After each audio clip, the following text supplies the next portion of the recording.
chargé de désordre ngayo bagagner kuna bango za kitoko t'ensemble to ke olia mbongo to sundola ba congolais Eliezer na makala Mike Mukeba ya bimaka to marché pour na Eliezer.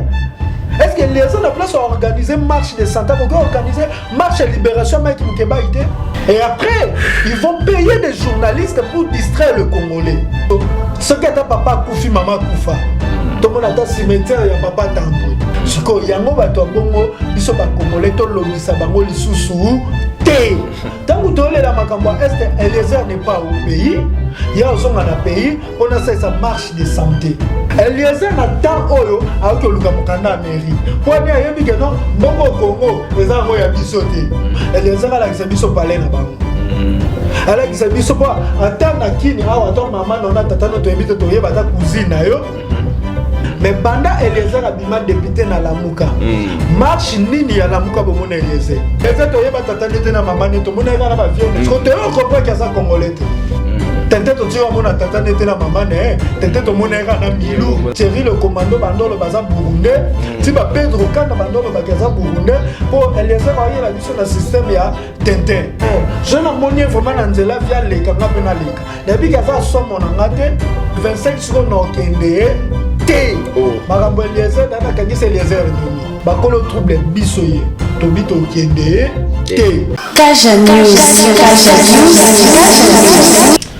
Yenge matondo ingeta na bana vuluzi nyoso bana mama Kongo bana Kongo mungali bana Zambi mpungu tulendo bana mvuzi mukulu ndenge na lobaba héritier ya République démocratique du Congo ba obanzima Congo oloko héritage na ba to ba mon trésor Kimbukele ba kolo Congo nyoso ba sepeli parce que eza kolo Congo osolo na ba kolo Congo to solo na ba Nyarwanda te mais tout sur la naba kolo Congo. Oui, santé est bien, mais santé à combat et qui est bien pour combat. Ndenge sur la naba résistant tout combat normalement fallait flamme et à la ardente, mais combat on dirait isolala. Dans c'est dans le cas émission moko ya yo ko za mobimba on a redécrit pourquoi combat et aussi batté libération ya Congo et ko umela pona nini. Voilà. To redécrit na ba makambo marche qu'est-ce que zo le cas ba côté zo le cas na ba marche ba buzo ba zo le cas na ba marche o bo mona ke esimbaté ko za émission mobimba auto ko lobela yango. Na personne de Félix Tshisekedi Antoine, merci pour la différence entre les résistants et les combattants. Les combattants, c'est les autres combattants au monde en IDPS. Les combattants ont échoué dans la mission. Échoué dans la mission à Bango et on a compris que nous devons maintenant transformer ces combats en résistance. Et en gros, lelo biso toza ba résistant patriote. Toza sous ba combattant. Te pour monta ko za combattant, mazane patriote te. Aza combattant fanatique. Et en gros ndeko Félix ça la différence a bengi bango ba combattant ba. Bato ya IDPS nyonso ba combattant IDPS tout o yemo ko yebi ke non biso toza resu ba combattant te biso toza ba résistant. Voilà. Donc sali moi différence wana abi ba combattant ba bato ba kaso ba combattant ba ngo biso o ba combattant bango bato na bango ba combattant bango za bato ba comprendre bato ba wolola ke na sali tanga lobe ke non ba Rwandais ba Nyarwanda plutôt baza ba ndekola biso ba Congolais. Bato ba wolola ke na sali tanga lobe ke vite caméra to kabwana Azali, comment il s'appelle? Azali, directeur et cabinet nangai. Ce que pour la zone qui c'est la banque qui va combattre. Les 24 non campagne de personnes dans Athènes parce que sa population qui ndeko Félix Tshisekedi en sololana population. Or Ndeko Félix Tshisekedi dans sur la population te akolobande population ça nini et yokaye. Lisolo il y a une grande différence entre lisolo na koyoka. Lisolo ezali muta lobi to tuni question o dialoguer. Siko bango ba linga ba masquer ba distraire ba population pour le bakeno boya chef de l'état solo là na population. Or antika solo na population te tokoke batu ba okende kande ba mesana ba ke ya lobby de bomone na assemblée nationale to lobby bien de na loba les discours de cahier de plaisir et là ça que c'est vraiment un vrai quinois pour quinois nyo c'est bien style à cahier de plaisir discours ya cahier de plaisir on de Félix Antoine Tshilombo zo sale abiso na le 24 on a Trésor King attend que résistant patriote nakoki makambo ba kombanta bate chargé de désordre ngayo cour constitutionnel balongoli banani na memi désordre yango révolution. Qu'est-ce qu'on appelle la résistance? Peut-être bah tu vas comprendre, moi je suis pas politicien. Moi je suis chargé, il y a désordre. Quand le pays va mal, la résistance devient un devoir. N'habitez surtout se comprendre. Désordre n'a pas dit à nini, n'a défendre oueza mboka nangai. Bango ba bengo désordre ya na seni. To yambia ko désordre. Pour les loso qui ozo défendre ya aussi ko photo ko makosunga ba na baba dire na bango fa ba bimisa mo biso to seni ni. To aider bango te. Pour ba lo baga ke non, ce bazio c'est un semeur de troubles. Abe bisanini babenga ko nini o ba ngaba ko se ya batu. Troubler nini troubler nini ordre public ordre public il y a moi là ben François va commencer donc à tout bimio défendre à tout bimio sensibiliser à troubler ordre public c'est que la sensibilisation to dans ça les uns des autres ce qui les lo au congolais que ni à Rwanda histoire à Rwanda za congolais parce que congolais c'est une nationalité ce qui c'est une nationalité mais constitution lobby la nationalité congolaise est exclusive mais nationalité congolaise mutaza congolaise mutu oyo tribu na bango et ya Congo avant 1960 so lobby que baza ba congolais te babi o se menini haine oza xénophobe babi o se met trouble siko to ça nini tonzima trouble ba kolo trouble bisoye to bito kende te donc babimisa batu na bango te po bakosa ke non o batu trouble ba ki otsa trouble po batu ba défendre mboka biso to bito ozala te boza makambo na bino na kimia bokosa batu na kimia to ozala te 25 secondes na okende te makambo Eliezer dana kangisa Eliezer nimi je na moni vraiment na nzela via leka ngape na leka depuis que ça somo na ngate mais na kangisi ennemi te po toza problème naye na kangisi ennemi po za problème na Congo o ezamboka na ngai ngasko en tant que kolo Congo yango na osenga Eliezer na ye ko comprendre siko tiba Thierry le commando bandolo baza burundais tiba Pedro Kanda bandolo bagaza burundais po Eliezer oye la biso na système ya Tintin Tintin to tiro mona tata nete na mama ne Tintin to mona era na Milou ba professeur Tournesol ba capitaine Nanyo Eliezer to ye ba tata na maman to mona kana ba vienne o ba yana ye ta G7 tout monde y kana ba vienne si ko kende to ye ba te si ko zongo to ye ba te so te on comprend que ça congolais Eliezer azaki député na Lamuka vrai ou faux ba voter na Lamuka mais banda Eliezer abima député na Lamuka marche nini ya Lamuka bo mona Eliezer c'est ça les désordres ba ko tana kata Congo tout ça mon problème tout ça désordre Congolais, vacances parlementaires, il y a fan na Kini, il y a que fan na américain. Alors que tout na américain, qu'est-ce qui ne va pas en Amérique? Tant qu'il y a un assemblée, avec ça va tout un assemblée que tout est en Amérique, tout sunga ba américain. Or, ba tu ba voter que ba Congolais.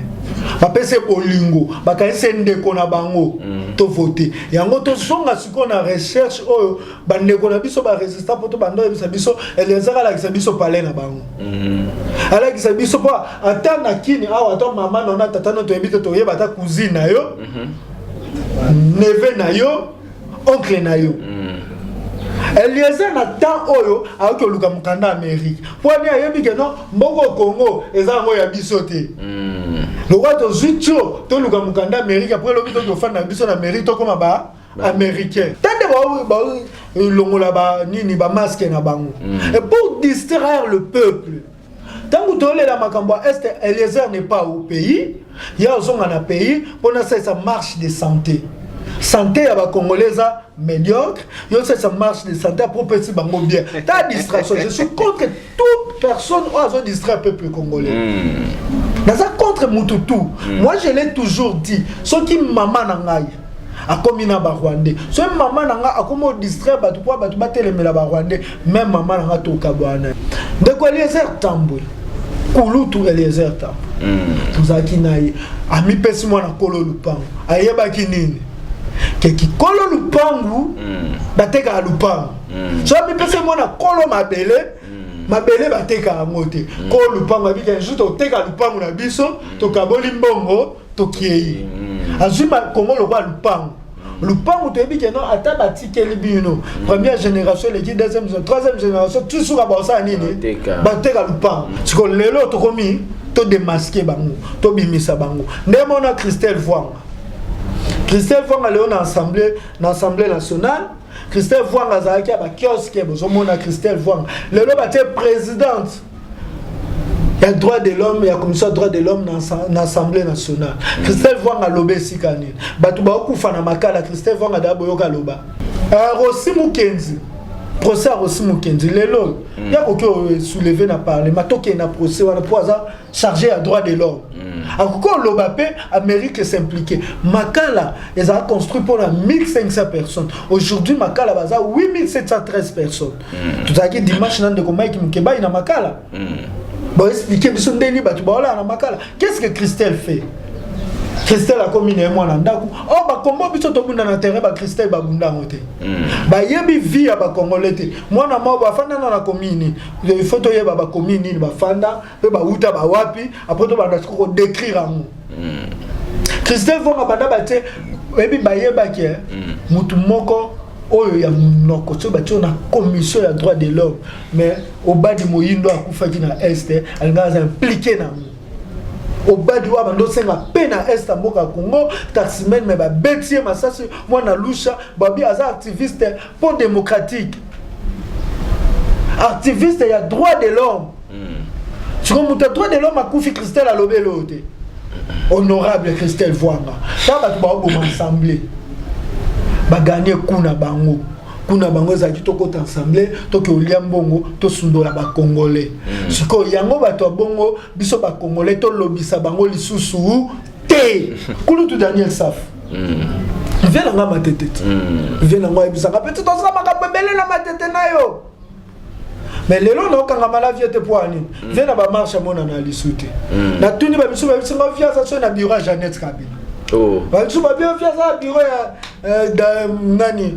Janine Mabunda. Viens même Mike Mukeba, Bando li passe à Naye. Viens mon antenne en prison. Viens à Zomo antenne en prison pour la côté la Mike. Comment ba honorable Ados Ndombasi, Bazokota. Deni ba Alexis légal ba Okota, miso to nana ba honorable Ados Ndombasi. Qui veut dire Congolais azoye ba patriotisme té. Donc on pour la mboko Congo et bonga, il faut pas continuer qu'on enseigner ba tout patriotisme. Moi quand on libérer mboko Congo. Il faut patriotisme quand en église, patriotisme et quand en école, patriotisme et quand on a parti politique, patriotisme et quand on a wente. Donc ma maman ba yena wenze biso c'est to ko la yo ebixali au drapeau za Guinée école. Avocat vraiment na nini boy bete libino no moi mukeli sola patriotisme. Makambo ele galamboka. Voilà. Moi debout congolais debout. Congolais mi penza. Baba biso bando yemba vaza yiwa. Ce si ba yembi un père lo kota manane après ba continuer école. Le civisme longwa patriotisme longwa yango mona longwa batu longwa ba ndeko Eliezer bazo sakana biso. C'est que pona tokanga emoko ndokité. Il faut tokanga batu baboti ndoki. Ala biso ce que ta papa kufi maman kufa. To mona ta cimetière ya papa tambwe. To que ta cimetière ya papa tambwe. Expliquez biso province na bango to za ba journaliste investigation to kende to yebake parce que moi fufana pesanga kende ko leza fande sika na kenda ko tuna ndeko leza fande na ndeko fanda na ndeko mote. Et après ils vont payer des journalistes pour distraire le Congolais. Marche na bongo na lisanga ba journaliste mo ba sana. Or les journalistes na tous a besoin na ba ça marche pour na Mike Mukebai. Parce que moko ba journaliste. Est-ce que ba na marche Mike Mukebai? Eliezer na makala Mike Mukeba ya bimaka to marché pour na Eliezer. Est-ce que Eliezer na place à organiser marche de santé, qu'on organiser marche de libération Mike Mukeba ité pour tout comprendre que non ça Eliezer tambo moi la ko lupang po ce qu'on ça moi la ko lupang na kata lupang na batu bazali ce locataire a danger ko lupang faut ça ni au sécuriser.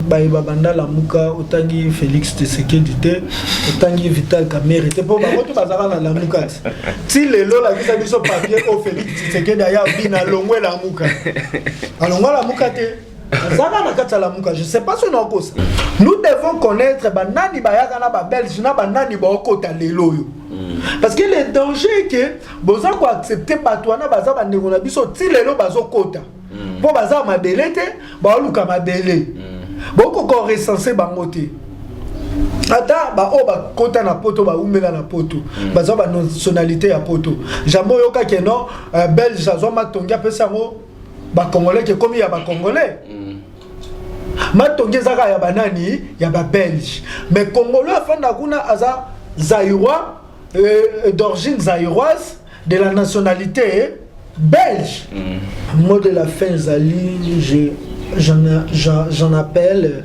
bande konabiso tout ya ba taliban oyo esprit patriotique et côté là bango na salle autant monde ko Félix Antoine Tshilombo alobi banyamulenge banyarwanda baza ba congolais ba wololi bisote ba toto wololaki bango batu basala nini ba wololaki eza milimo ya bavulusi nde la te bango eza molimo ya Congo nde la te bango yaba sa nini ba wololaki toye kozwa deuxième rubrique to balobi makamba Vital Kamerhe bango balobi lizu ba wololi je demande à ces gens là bayeba ke non ndeko na biso Félix Tshisekedi a exposé bango natala ndeko Gili a telemeli Kamerhe même vieux Kaliombo a telemeli Kamerhe parmi batu babande ko loba mabe ya Kamerhe ba Gili banani tout bazaki mais na suka ndeko Félix voilà qui ça ba OK non je peux vous exposer pour Kamerhe alobi na Kamerhe toko ka bona tazanani directeur à cabinet na ngai donc qui veut dire quoi na yo Gili ba okabwana mais yena Kamerhe ba sa nini ba okabwana te tozo mayeli voilà tozo mayeli ba défendre ka mutu oyo azo pesa yo ba moyen ya défendre mais mutu oyo défendre comme na suka abingala mutu otokabwana te bolobi FCC bato FCC bazo sala ke président Félix c'est ça ni abingala FCC ça ni alobi na ko déboulonner système na ko déboulonnage bino na sikinga hôtel biso makelele bozela tango président zo ya déboulonnage aya alobi c'était système dictatorial yango ba déboulonna ngo wapi le 24 ato okende déjà inane ba déboulonna ngo wapi il faut pas savoir mayele il faut bolobi Vital Kamerhe ke pas James Kabarebe Vital Kamerhe ala kisi ka yaza pour ba Rwandais abi ba Rwandais wana obolo bana bande kona bino Peli Soussou, Vital Kamerhe, Tokabouana été. Est-ce que vous avez son sagesse où tu parles seulement pour envie de parler, mais qu'il est bayo. J'en appelle Naba Congolais wana toza ba Congolais, na benga baba Congolais. Bande kona biso ba Congolais na amour ya Congo, ezali kola bilo nyoso to bundela Congo. Sinon, ça devient des distractions. Et je dis comme ça la diaspora. Toza na 3 camps. Premier camp les quand Oyo va sacrifier à venir à Congo, on va miser toujours bon pour sacrifier à venir à Congo quand il y a battu FCC.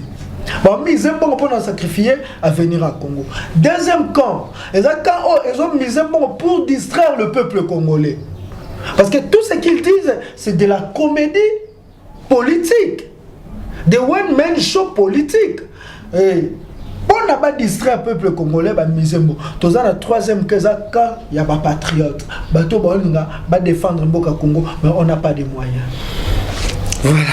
Merci beaucoup, Kolo Congo. On appelle ça numéro de téléphone. Ça numéro de téléphone parce qu'on court derrière les 00243 82 381 18 51 00243 82 381 18 51 numéro Kanasali na WhatsApp. Kaja News.